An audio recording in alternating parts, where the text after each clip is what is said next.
itu. Oh, Untuk iya. apa? Untuk membuktikan kepada kamu supaya kamu ngelihat aku ini Tuhan. Karena sudah terlalu banyak Tuhan-Tuhan palsu di dunia ini.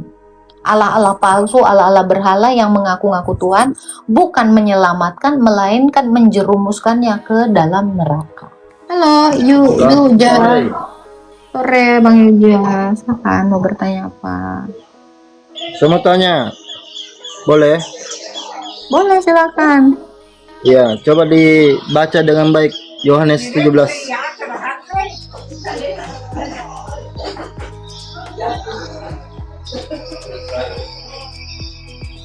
Apa, Bang? Yohanes 17. Apa pertanyaannya? Apa pertanyaannya? Barusan tadi saya jelaskan. Telinga kamu ada nggak? Iya, enggak masuk akal penjelasannya. Dibaca dengan Oh, saya nggak selesai. menjelaskan, Bang. Saya nggak menjelaskan. Saya membaca secara utuh dari ayat 1 bahwa Yesus itu berkata kepada Bapa. Oke, dengar ya. Dengar ya. Selesai. Oke, dengar ya. Dan kamu tuh juga harus mencernanya, jangan sepotong-potong kayak dipotong-potong. Dengar ya. Demikian kata Yesus. Demikian kata Yesus. Lalu ia menengadah ke langit dan berkata, Bapa, telah tiba saatnya, permuliakanlah anakmu, supaya anakmu mempermuliakan engkau. Itu kata Yesus ya. Sama seperti engkau telah memberikan kepadanya kuasa atas segala yang hidup. Yesus punya kuasa atas segala hidup. Ya, demikian pula ia memberikan hidup yang kekal kepada semua yang telah engkau berikan kepadanya. Inilah hidup kekal, yaitu bahwa mereka mengenal engkau Bapa, satu-satunya Allah yang benar, ya, dan mengenal Yesus yang telah engkau utus, yang adalah anak tunggalnya, alias firman-Nya. Ada lagi yang mau kutanyakan? Kenapa enggak dibaca sampai selesai? Loh, itu sudah diselesaikan. Cara bacanya begini. Inilah hidup yang kekal itu, yaitu bahwa mereka mengenal engkau, satu-satunya Allah yang benar, dan mengenal Yesus Kristus yang telah engkau utus. Udah sampai. Lengkap itu. Allah di situ adalah apa? Bapa. Itu ayat 1-nya tuh. Ayat 1-nya itu jelas. Allah yang benar itu Yesus Bapa. sebagai Allah apa? kamu Bapa Yesus. tidak? Saya tanya, Yesusnya Allah kamu sebagai Bapa apa? tidak? Allah kamu itu Yesusnya Bapa sebagai tidak? apa? Firman Bapa. Firman Yesus Bapa. Kristus sebagai apa? Firman Bapa. Anak Bapa. Yesus Kristus sebagai apa? Sebagai anak Bapa yang diutus. Kan tadi jelas ini. Bapa kata Yesus. Berarti Yesus sebagai apa? Anak. Apalagi, Dek? Jangan dipotong-potong lah, Bang. Nanti kepotong-potong lah. Udah. Yesus sebagai apa? Sebagai anaknya diutus. Ada lagi? Ayat ini menekankan bahwa hidup kekal bukan sekedar durasi waktu, melainkan relasi pribadi yang mengenal Allah, Bapa dan Oke. Yesus. Sekarang saya tanya kamu, apakah bisa saya mengenal Allah dan mengenal Muhammad dapat hidup kekal? Apanya? Ada tidak di dalam Quran kamu mengenal Allah SWT dan mengenal Muhammad dapat hidup kekal? Ada tidak ayat yang seperti itu di dalam Quran kamu? Ada tidak? Bisa tidak saya mengenal Allah SWT dan mengenal Muhammad itu dapat hidup kekal? Kan syahadat. Iya, bisa nggak? Ada nggak ayatnya mengatakan dengan syahadat kita bisa hidup kekal? Kenapa tidak? hidup kekal? Di situ pemahamanmu itu yang hidup kekal. Loh, sekarang saya tanya kamu kalau dikasih pun istri 80 biji, kalau hidupmu berakhir umur 70 tahun, untuk apa, Dek? Karena yang penting itu adalah hidup kekal. Kalau kamu entah apapun berkelimangan hartamu, mukamu, entah apa aja yang kau inginkan di dunia ini, kalau hidupmu cuma 70 tahun, 50 tahun, nggak ada gunanya. Kenapa? Karena bumi ini pun bisa memberikan itu. Yang tidak bisa diberikan bumi ini, yang tidak bisa diberikan dunia ini, itu adalah hidup kekal. Itulah yang mau kami cari dari Tuhan. Hidup kekal itu, karena Allah itu kekal, kami juga mau kekal. Kalau kami mati, ya nggak perlu Tuhan, karena kamu juga begitu dilahirkan mamamu, bisa aja nanti mati. tujuan kamu beragama? Ya mau hidup kekal lah. Kalau tujuanmu cuma mau cewek-cewek, nggak perlu beragama, kau bisa dapat banyak cewek. Kalau kau mau kaya, nggak perlu kau beragama, nggak perlu kau Tuhan untuk dapat uang. Yang nggak bisa ditawarkan uang itu adalah hidup kekal. Tuh ya. Yohanes Udah kau 17 pikir lah, udah dijawab. Diputar lagi, nanti aku ngejawab yang sama. Tuh ya, nanti dibilang lagi aku, Bang, sorry Bang, aku turunin Bang. Nanti karena apa nanti? Muter-muter, kok naik ini muter-muter? Nanti muter lagi aku. Nanti si cowok komplek ini bilang, muter. Ya gimana gak muter? Suruhlah kawanmu itu. Nanya yang lain, coba kau anak komplek. Kau dulu naik sama aku, biar gak muter-muter. Sini kau naik kau. Apa sih? Makanya kalian itu jangan itu lagi. Tanyanya itu lagi. Jawabnya mumet. Ya mumet lah. Gak ada yang baru pertanyaan kau. Jadi kamu tuh harus punya pertanyaan yang lain. Biar saya itu menjawab yang lain gitu. Gak ada pertanyaan yang lain. Tetep kalian NKRI. Halo, Kak. Bersa. Ya, silakan Mau Bersa. nanya Kak, Boleh. Yesus kalau dia Tuhan, kenapa dia dicobai oleh setan? Kenapa setan nggak takut? Ngapain setan nggak takut? Maksudnya karena Tuhan Kan kamu gini, bukan setan yang menakutkan. Kan Tuhan bukan Yesus- seperti setan. Ya Setan kan Tuhan itu kan kenapa? Yesus itu kan Tuhan. Terus? Nah terus kenapa iblis atau setan ya, setan mencobai dia? Iya. Untuk membuktikan dia adalah Tuhan, maka iblis itu mencobainya. Apakah dia tetap bisa berkuasa menahan dosa dalam daging? Nah, untuk itulah setan mencobainya. Karena tugas setan atau pekerjaan setan itu adalah mencobai. Jadi siapa aja dia cobai. Begitu. Terus bukankah setan itu tahu kalau dia itu Tuhan? Tahu dia kalau Yesus Tuhan. Tahu. Makanya dicobai. Kamu juga tahu Indomie enak. Makanya kau makan kan? Iya. Kau juga tahu menikah itu enak. Makanya kau lakukan kan? Itu cobailah menikah biar tahu kau enak. Udah taunya kau enak. Itu Bang, logika itu Bang. Silakan. Apalagi pertanyaanmu Bang? Baru satu lagi kan. Silakan. Kenapa dia kan orang benar? Siapa Katanya orang benar? kan, Yesus itu kan katanya orang benar, tidak pernah melakukan kesalahan dan dosa. Iya, dia Tuhan yang benar. Betul. Dia Ya. adalah kebenaran. Terus dia kenapa dihukum manusia kalau dia memang nggak ada salah? Namanya manusianya yang berdosa. Manusianya yang berdosa. Makanya dia menyalibkan Yesus Kristus sama seperti saya. Saya kan nggak ngapa-ngapain, tapi dihina-hina, difitnah. Begitu. Kena lagi aku pelanggaran, woi. Karena manusia itu berdosa, Bang. Manusia itu berdosa, tidak mengenal Tuhannya yang mana. Makanya manusia itu menyalibkan dia.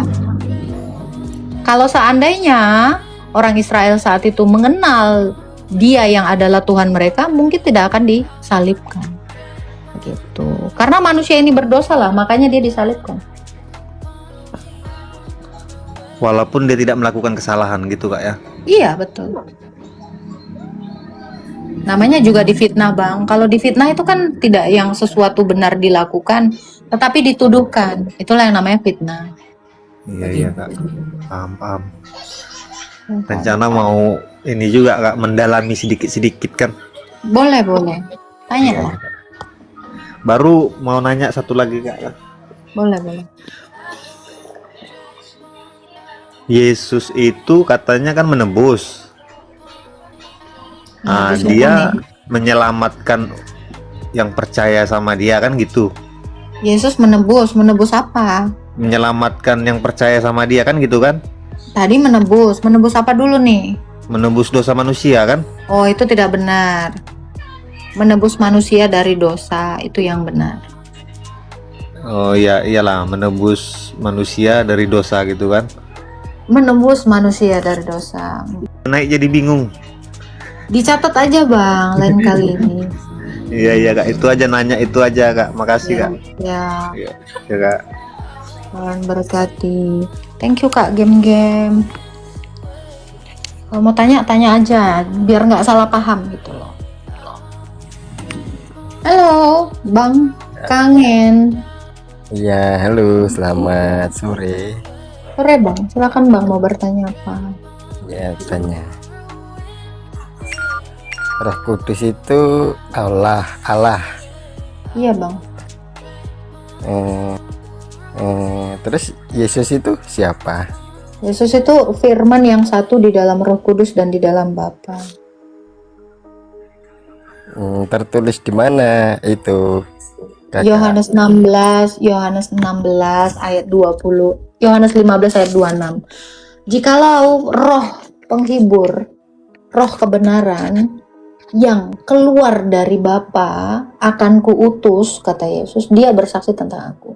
Jadi Roh Kudus itu ada di dalam Bapa. Itu satu ayatnya. Lalu di 1 Korintus 11 ayat 1 Korintus 2 ayat 11. Siapa gerangan yang tahu apa di dalam diri Allah selain Roh Allah itu sendiri. Jadi Roh Kudus itu ada di dalam Allah, sehingga Roh Kudus itu adalah Allah. Terus Yesus sama Allah apanya? Yesus itu firman Allah, Bukan Tuhan. gelarnya Tuhan. Kalau Allah itu adalah Tuhan atau Bapa itu adalah Tuhan, maka firmannya Bapa pasti Tuhan, rohnya Bapa pasti Tuhan. Jadi Tuhan itu adalah gelar, Allah itu hakikat, kodrat. Yesus itu gelar Tuhan. Bukan, Yesus itu nama, Tuhan itu gelarnya, kodratnya itu Allah. Makanya dikatakan Tuhan Yesus Kristus adalah Allah. Terus dia turun ke bumi itu Dalam rupa manusia. Dalam rupa manusia. dengan tertulis di mana dia turun ke bumi sebagai Tuhan rupa manusia? Oh, ini nih Bang, bentar ya. Ini ayatnya. Lapar. Ya. Oke. Ayat dalam Alkitab yang mengatakan dia yang menolak Allah itu datang dalam rupa manusia adalah antikris. Oke. Ayatnya di 2 Yohanes 1 ayat 7 Bang. Yang mengatakan bahwa siapapun tidak mengakui Yesus itu datang dalam rupa manusia, dia adalah penyesat dan antikris. Jadi Yesus itu datang dalam rupa manusia. 2 Yohanes 1 ayat 7. Itu Bang. Tuhan jadi manusia dengan kemanusiaan, dengan kemahakuasaannya ya. Tuhan jadi manusia dengan kemahakuasaannya, ya. Iya ya. Ada lagi yang mau ditanyakan Bang? Tapi berarti kehidupan Tuhan itu seperti manusia di waktu di dunia, di bumi ya. Kehidupan Tuhan seperti manusia.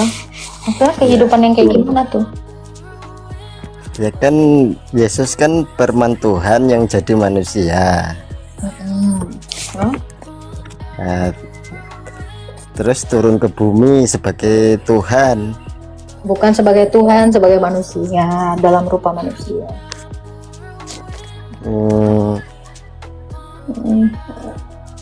Berarti Yesus itu Tuhan. Dia Tuhan itu datang ke dunia dalam rupa manusia, bukan ke dunia sebagai Tuhan, bukan sebagai Tuhan, karena dia memang sudah Tuhan. Kalau sebagai artinya dia mengambil peran lain gitu, dan dia itu memang sudah Tuhan dalam kekekalan.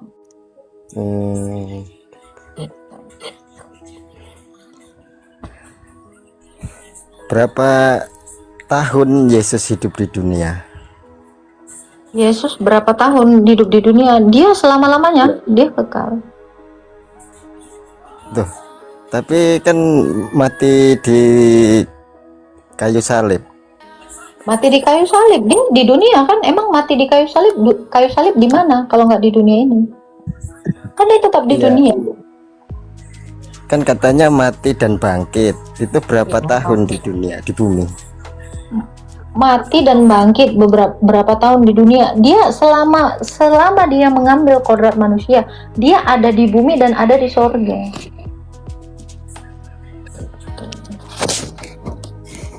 Kan oh, gimana ya? Gimana? Paham.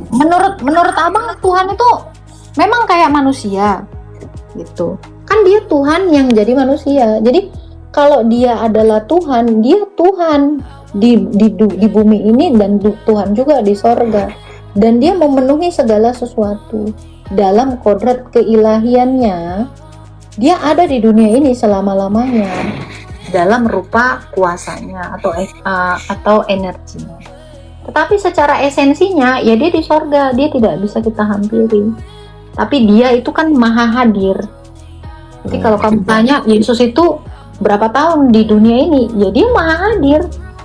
Yesus sendiri mengatakan ini ya, Yesus ada dalam Alkitab dikatakan seperti ini. 2-3 orang berkumpul dalam namaku, aku hadir di tengah-tengah mereka. Jadi dia selamanya ini memang ada di dunia ini. Ada di dalam diri setiap orang yang percaya kepadanya. Kalau Tuhan menurut kakak Agatha ini nggak turun ke dunia, bisa nggak kira-kira dengan kekuasaan? Tuhan nggak turun ke dunia. Iya. Kenapa dia nggak turun ke dunia? Kan dia sudah ada di dunia ini. Dan dunia dijadikan oleh dia. Kalau dunia dijadikan oleh dia nggak turun, itu gimana konsepnya? Tapi aku pernah mendengar, tapi nggak pernah membaca. Pernah mendengar katanya Tuhan itu tak terlihat. Tertulis di Barusan tadi jelasin, dalam esensinya dia tidak terhampiri, tetapi dalam energinya atau kuasanya dia memenuhi segala sesuatu, memenuhi alam semesta ini, ada di dunia ini. Itu tadi jawaban saya. Sama seperti kamu tidak pernah kamu tahu inti dari matahari, tetapi sinar dari matahari itu kan ada, kamu lihat kan? Itulah yang membuat kamu bisa melihat sesuatu. Itu. Jadi bedakan antara esensi dengan energi. Esensi itu adalah kodratnya dia, zatnya dia, gitu loh. Intinya dia atau esensinya dia. Nah itu tidak akan kita hampiri. Tetapi kuasanya lah yang ada di dunia ini yang menyatakan keberadaannya. Ini tertulis di dalam 1 Timotius 6 ayat 16. Ini kan Roh Kudus adalah Allah. Ya. Terus Yesus Firman adalah Firman Allah. Roh Kudus adalah Allah. Yesus firman Allah. Jadi Bapa Tuhannya adalah Allah, berarti ada satu Allah. Bapaknya Allah. Bapa adalah Allah. Roh Kudus ini kan rohnya Allah. Yesus itu firmannya Allah. Sama seperti kayak kamu, Bang. Kamu manusia. Suaramu itu suara manusia. Rohmu roh manusia. Ada satu manusia. Itu bukan manusia roh, bukan manusia tubuh, bukan manusia suara, tapi suara manusia, tubuh manusia, dan manusia. Roh Kudus adalah Allah. Allah adalah Bapa. Yesus adalah firman Allah. Ya. Berarti Yesus itu Tuhan apa? Allah itu sudah pasti gelarnya Tuhan. Dia Kalau mengambil Bapa itu, kalau Allah itu adalah Tuhan, ya firmannya Tuhan pasti Tuhan lah, Bang. Kalau Bang Kangen ini adalah manusia, suaranya pasti manusia lah. Kan nggak mungkin suara jangkrik, nggak suara hewan dibilang, pasti suara manusia. Jadi ini bicara tentang hakikat atau bicara tentang Yesus ini kodrat. di mana sekarang? Itu tadi udah saya jawab, Bang. Tadi kan udah saya jawab. Kita mau ngulang lagi nih. Yesus ini kan adalah Tuhan. Nah, ketuhanannya itu dalam kuasanya itu ada memenuhi segala alam semesta. Tetapi esensinya tidak kita hampiri. tidak terhampiri. Itu tadi jawabannya. Jadi ketika saya menjelaskan Yesus, saya sudah menjelaskan Roh Kudus, saya sudah menjelaskan Sang Bapa. Sebab apa? Yesus itu firman-Nya, perkataannya. Kalau Tuhan tak terhampiri, Yesus mengambil rupa, Allah mengambil rupa, firman-Nya itu menjadi Yesus. Berarti kan Terus? sudah dalam hakikatnya sudah menghampiri Tuhan. Tuhan yang menghampiri manusia, bukan manusia menghampiri Tuhan. Manusia itu nggak bisa menghampiri Tuhan, kan dia yang turun ke bumi, dialah yang menghampiri manusia. Abang bisa nggak nemui saya? Nggak bisa, tapi kalau saya nemui abang bisa. Pas kita ketemu bukan artinya kamu nggak bisa ketemu saya karena saya yang tidak mau, gitu loh. Gitu. Paham nggak bang? Berarti kita ini nggak bisa menghampiri Tuhan, Tuhanlah yang menghampiri kita. Itu. Kok bisa kita nggak bisa menghampiri? Ya sudah, sekarang kamu datanglah kepada Tuhan Yesus, bisa nggak? Ya nggak bisa, harus dia yang datang, karena dia di atas. Gimana kita terbang ke sana? Kan kita nggak bisa terbang. Burung aja seandainya bisa terbang, nggak bisa melampaui antariksa. Itu logika loh bang. Berarti Gimana sih? itu tertulis nggak Tuhan menghampiri ciptaannya gitu? Iyalah. Mau saya tunjukkan Yohanes 1 ayat 9 nih ayatnya ya. Nggak mungkin saya menjelaskan ini nggak ada ayatnya. Nih dengar ya.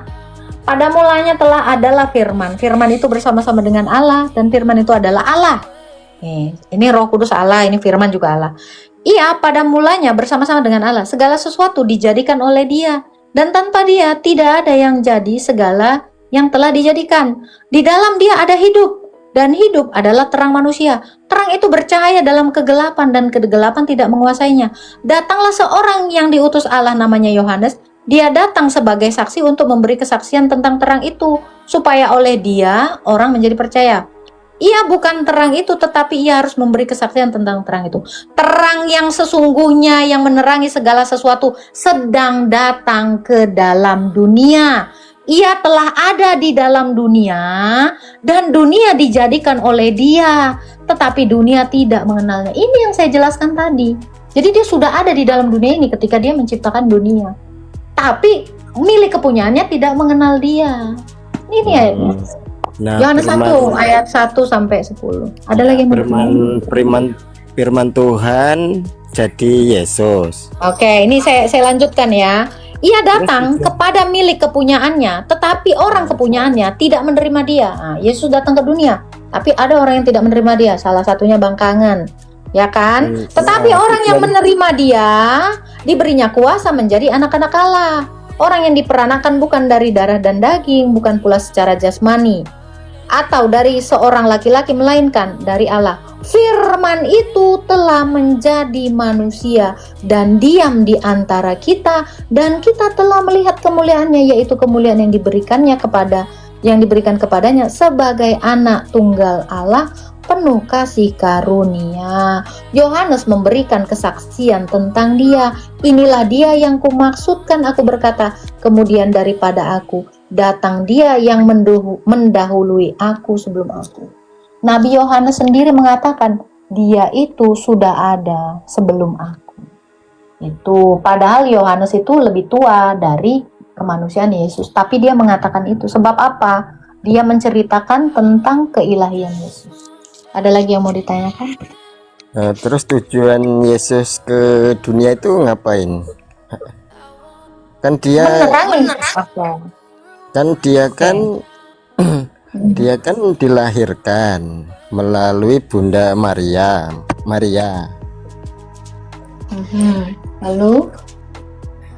Lalu tujuan dia dilahirkan ke dunia ini untuk menerangi apa? Untuk menerangi manusia semuanya bahwa Dia adalah Tuhan. Ketika kalian mempercayai Yesus itu adalah Tuhan yang telah diutus Sang Bapa, kamu beroleh hidup kekal, kamu dibangkitkan. Begitu. Untuk apa? Untuk membuktikan kepada kamu supaya kamu ngelihat aku ini Tuhan, karena sudah terlalu banyak Tuhan-Tuhan palsu di dunia ini. Allah-Allah palsu, Allah-Allah berhala yang mengaku-ngaku Tuhan, bukan menyelamatkan, melainkan menjerumuskannya ke dalam neraka. Ada nggak tertulis Yesus mengatakan aku inilah Tuhan gitu? Banyak. Di mana itu Kak? Inilah aku Yesus Tuhan gitu, ada nggak? Oke, ada. Yohanes 13 ayat 13, nih saya bacakan ya. Kamu menyebut aku guru dan Tuhan, maka jawabmu tepat, sebab akulah guru dan Tuhan. Itu Yohanes 13 ayat 13 ya. Jadi jikalau nih katanya, kamu menyebut aku guru dan Tuhan, dan katamu tepat, sebab memang akulah guru dan Tuhan. Jadi jikalau aku membasuh kakimu, aku yang adalah Tuhan, kata Yesus, dan gurumu, maka aku pun wajib saling membasuh kakimu, sebab aku telah memberikan suatu teladan kepada kamu, supaya kamu juga berbuat yang sama, seperti apa yang telah kuperbuat. Jelas sekali Yesus mengatakan, akulah Tuhan. Gitu. Terus tujuan ke bumi ini untuk menerangi, untuk menebus dosa, biar menebus setelah dosa, kamu diterangi, kan dikatakan tadi di Yohanes 1 tadi, setelah kamu diterangi, maka kamu akan melihat dia datang itu untuk menebus kamu, dia datang itu untuk menghapus dosa kamu. Kalau kamu tidak diterangi, dia datang ya kamu gelap, nggak bisa nengok, kamu tidak tahu dia Tuhan yang menyelamatkan. Berarti harus diterangi dulu. Berarti kakak ini nggak punya dosa berarti ya? Nggak punya lah, ketika saya sudah dihapuskan dosanya waktu perjamuan kudus, tentu saya tidak memiliki dosa lagi. Begitu dihapus kan tidak ada dosa. Sama seperti kalau ada noda di sini, dihapus ya sudah tidak ada lagi. Berarti walaupun kita berbuat jahat, udah ditebus dosanya. Kamu memangnya mau dosamu sudah tidak ada, kamu bikin dosa? Saya sih nggak mau, Bang. Kan Masa kamu udah dihapus dosanya, terus kamu menambah dosa?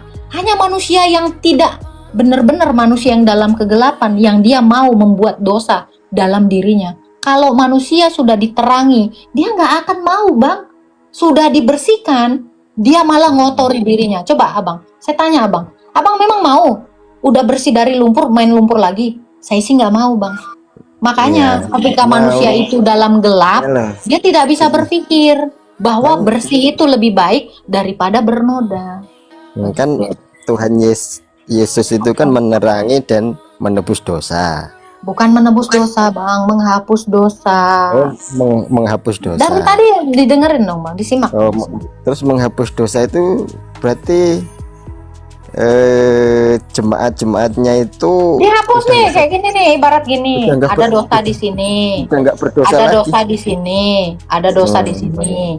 Terus dia datang, anggaplah dia ini, terus dihapus dosamu, maka dosamu dipindahkan dia. Kan upah dosa adalah maut, makanya dia mati bagi manusia. Begitu kamu sudah dihapus, dipindahkan dosamu kepada dia, ya dosamu sudah bersih, makanya dia datang itu sebagai kurban. Misalnya menghapus kan, dosa kamu. Kalau menurut kakak itu misalnya ini selingkuh itu dosa nggak? Dosa ya? Berzina ya, menuhankan Tuhan selain Yesus itu dosa. Menyembah Tuhan lain atau berhala itu dosa. Lalu tidak menghormati orang tua itu dosa, berzina itu dosa, menginginkan milik sesama itu dosa, berbohong itu dosa, bersaksi dusta itu dosa. Apalagi teman-teman. Jadi ada banyak sekali dosa-dosa. Pokoknya keinginan daging itu dosa. Dosanya ditanggung Yesus. Ya, dosanya begitu dihapus dari kita, ya dosa itu pindah ke dia, ditanggung sama dia. Berarti dosanya umat Kristen ini ditanggung Yesus. Iya. Makanya setiap orang yang berdosa kan harus mati kan, Bang? Betul ya? Kalau ada orang berdosa kan mati, sama seperti Adam berdosa mati. Nah, makanya kenapa Yesus itu mati? Oleh sebab apa? Manusia yang berdosa, dia yang mati. Itu yang namanya kurban. Kan harusnya kalau saya yang berdosa, saya yang mati. Tapi dia menggantikan saya. Itu. Oh, Itulah gitu. cara dia menyelamatkan saya supaya saya tetap hidup. Nah, Hmm, setelah itu nanti ketika hari penghakiman, saya akan dihidupkan, saya akan dibangkitkan. Itulah kuasanya Yesus. berarti Makanya tubuh dan darahnya itu punya kuasa. Kuasanya apa? Menghapus dosa. Kalau tubuh saya kan memang udah banyak dosa, nggak bisa menghapus. berarti misalnya walaupun dia mencuri, berzina, itu berarti udah nggak punya dosa dia. Ya iya, dihapus. Sama Yesus itu dihapus dosanya. Kalau kamu mau percaya sama dia. Kalau kamu nggak percaya sama dia, ya dosamu tetap ada padamu. Kok enak banget ya. Lo udah tahu yang enak, kamu cari yang ribet. Gimana? Itulah kuasanya Tuhan. Udah dienain, tapi Nggak kamu pengennya melalui- susah. Nggak melalui bertobat dulu kakak. Ya kalau kamu mau nerima dia kan dengan pertobatan, Bang. Memangnya kalau kamu nggak bertobat, memangnya kamu nerima dia? Kan enggak. Itu. Kan kita sebagai manusia ini kan pasti punya Ya kesalahan. tobat tadi itulah perjamuan kudus tadi, itulah kurban. Loh kalau kamu tidak bertobat ya kamu kan nggak akan nerima dia kan, betul nggak? Pasti kamu ketawa-ketawa, nyengir-nyengir. Ya itu namanya bukan pertobatan. Setiap orang yang bertobat, orang yang sadar bahwa yang bisa menghapus dosa itu hanya Tuhan, itulah pertobatan. Kalau kamu tidak menyadari bahwa Tuhan menghapus dosamu, ya namanya kamu bukan tobat. Kamu namanya apa? Membiarkan atau apa? Menyia-nyiakan Tuhan itu yang menghapus dosamu. Itulah. Terus ada satu lagi tuh, Iya. kan ibadatnya hari Minggu. Apakah itu tertulis di Alkitab? Ibadah itu bukan hanya hari Minggu, tapi puncaknya itu hari Minggu. Di Alkitab di Kisah Para Rasul 2 ayat 42 dikatakan, pada hari pertama minggu itu, rasul-rasul atau murid-murid Yesus itu berkumpul untuk memecah-mecahkan roti, itulah berkurban. Itu. Jadi tiap hari kami itu sebenarnya beribadah, tapi puncaknya itu adalah hari Minggu. Sebab hari Minggu itu Yesus bangkit. Itu ayatnya. Tentu ada. Ada lagi yang mau ditanya? Tertulis di mana kakak? Kisah Para Rasul 2. Tertulis hari Minggu gitu. Iya.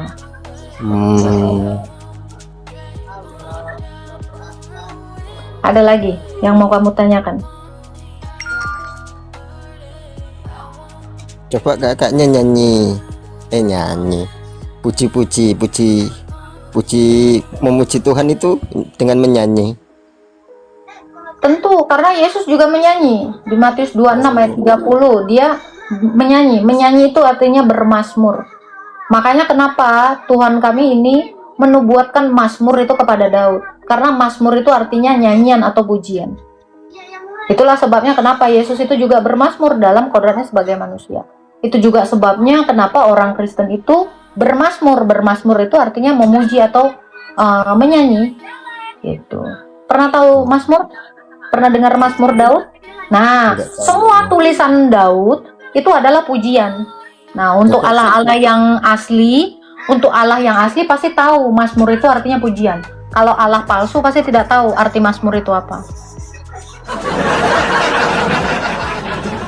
Iya, makanya. Karena Tuhan itu memang harus dipuji. Kalau tidak dipuji, gimana? Berarti kita gimana cara memujinya? Boleh dikasih contohnya kakak? Caranya gimana itu? Contoh mazmur nih. Ini ada kitab mazmurnya ya. Ini mazmur. Ini kebalik ya, kamera depan. Ini mazmur. Inilah kitab yang ditulis oleh Daud. Katakan seperti ini. Ini mazmur ya. Oke. Diberkatilah orang yang tidak berjalan dalam pemufakatan orang fasik, yang tidak berdiri di jalan orang berdosa, dan yang tidak duduk di perkumpulan pencemooh, tetapi meletakkan hasratnya di dalam Taurat Tuhan, dan yang merenungkan Taurat itu siang dan malam. Itu salah satu mazmur. Itu Mazmur 1 ayat 1 sampai 2. Ada begitu banyak. Yang paling terkenal itu Mazmur 135 ya. Exomologis tetu kirio otianaton haleluya. Otis tonteo nato eleo sabtu haleluya. Nah, itu Mazmur, itu dalam bahasa Yunani. Itu makanya di dalam Mazmur itu banyak kata haleluya, haleluya, haleluya, haleluya. Jiwaku memuji Tuhan, haleluya, haleluya. Segala telinga memperdengarkan perkataannya. Nah, itu banyak. Jadi kata haleluya, haleluya itu ya dari sini, dari Mazmur ini. Jadi jangan kalian menghina-hina apa itu haleluya, karena itu adalah pujian. Katanya punya kitab Jabur tapi tidak tahu isi. Jadi kata haleluya itu dari mana? Dari Mazmur. Begitu. Terus kakak kalau berdoa itu menyebut siapa berdoanya? Oke, kalau berdoa seperti yang diajarkan Tuhan Yesus itu ada di Matius ya. Dikatakan di situ, Bapa kami yang ada di dalam sorga, dikuduskanlah kiranya namamu, datanglah kerajaanmu, jadilah kehendakmu di bumi seperti di surga. Berikanlah kami pada hari ini makanan kami yang secukupnya, dan ampunilah kami akan kesalahan kami, seperti kami juga mengampuni orang yang bersalah kepada kami. Dan janganlah membawa kami ke dalam percobaan, tetapi lepaskanlah kami dari si jahat. Karena Engkaulah yang punya kerajaan dan kuasa dan kemuliaan, Sang Bapa, Sang Putra, serta Sang Roh Kudus, sekarang dan selalu serta sepanjang segala abad. Amin. Dan kami itu harus menengadahkan tangan kami, sama seperti Yesus mengajarkan menengadahkan tangan kami. Jadi ini ajaran orang Kristen. Kalau yang di luar Kristen itu tidak punya ajaran seperti ini, kecuali mereka melihat orang Kristen melakukannya. Seperti itu. Silakan, ada lagi yang mau kamu tanyakan? Ada satu lagi, Yesus itu kan sujud. Pernah dia bersujud. Betul, dia menjadi teladan. Kan betul tadi dikatakan di dalam Yohanes 13 ayat 13 sampai 14 ya, ayat 14-nya. Dia bersujud supaya dia menjadi teladan bagi kami, kan? Dan jikalau aku membasuh kakimu, dan jikalau Yesus juga itu bersujud, apa yang dilakukan dia itu menjadi teladan kami. Sebab dia adalah guru yang mengajarkan kami cara beribadah yang benar. Jadi kalau ada Tuhan yang tidak mengajarkan cara beribadah, ya akhirnya umatnya nyontek lah nanti. Karena apa? Tuhannya tidak ngajar. Kakaknya sujud seperti Yesus. Kakaknya sujud seperti Yesus. Pasti, makanya kamu lihat itu Agatha RX King. Kamu lihat dong video saya. Keren banget tuh. Rame itu yang nonton, Bang. 155.000 penonton itu. Kamu lihat akun saya ya. Tapi kebanet dia. Selalu kami bersujud. Cuman kami kan sujudnya, Bang, kami tuh sujudnya itu di rumah, kalau nggak di gereja. Kami nggak pernah sujud di jalan. Makanya banyak orang yang ngira kami nggak pernah sujud. Karena kami nggak pernah sujud di rel kereta api. Kami nggak pernah sujud di ladang orang. Kami tidak sujud di pantai. Makanya orang nggak tahu. Nah itu dia. Silakan, Bang. Terus Yesus itu sujud di mana? Yesusnya sujud di mana? Di Bait Allah dong. Di Bait Allah, waktu dia di Taman Getsemani, dia berdoa di sana sendirian, di tempat yang sepi, nggak dilihat-lihat orang. Kenapa? Karena ibadah kami itu tidak boleh ria. Ibadah kami itu tidak boleh seperti ibadah orang Farisi yang pamer kesalehan. Makanya di dalam Alkitab dikatakan, binasalah orang yang saleh. Kenapa orang saleh binasa? Karena dia memamerkan kesalehannya. Itu nggak boleh seperti itu.